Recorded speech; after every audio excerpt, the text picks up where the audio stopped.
లోకజనులైన వార్లారా, మిమ్మలను సృష్టించిన మీ సృష్టికర్త అయిన దేవుడు మీ శరీరాలకు ఆకలి, దప్పిక, నిద్ర, కామం అనే అవసరతలను ఇచ్చాడు. వాటన్నిటికి కూడా వాటి వాటి హద్దులను ఇచ్చాడు. కామం అనే అవసరతను కానీ, ఆకలి అనే అవసరతను కానీ, దప్పిక అనే అవసరతను కానీ ఎక్కువగా ఇవ్వలేదు, తక్కువగా ఇవ్వలేదు.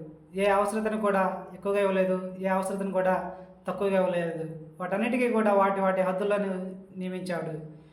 అవన్నీ కూడా మీ శరీరాన్ని బానిసను చేసుకునే శక్తిని కూడా ఇవ్వలేదు. మీ శరీరం తనకై తాను వాటికి బానిస కాదు. మీరు మీ శరీర అవసరతలైన వాటికి వేటిదైతే తీర్చుకుంటూ ఉంటారో, ఎవరితోనైతే తీర్చుకుంటూ ఉంటారో వాటి రుచికి కానీ, వాటి మత్తుకు కానీ, వాళ్ళ శరీరానికి కానీ మీ శరీరము బానిస కాదు. ఆ అవసరతలు కూడా బానిస కావు. మీకు మేలుకరమైన అవసరతలనే దేవుడిచ్చాడు అని నేను మీకు చెప్తున్నాను. మీ శ్రేయ